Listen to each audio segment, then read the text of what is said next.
بلمحة البصر يسحبه التمساح إلى تحت سطح الماء. بالقرب منه فرس نهر ضخم يراقب بحذر، ثم بشكل لا يصدق يبعد التمساح. ما جرى لاحقا لا يستوعبه العقل. في البداية قد يبدو وكأن فرس النهر يطالب بهذه الوجبة لنفسه، لكن هذا ليس ما يحدث.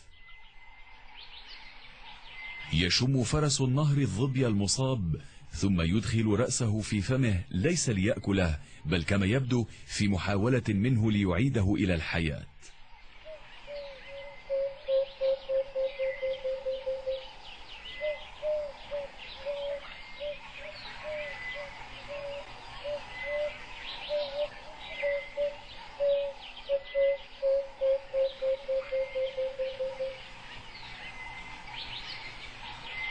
لكن من دون جدوى.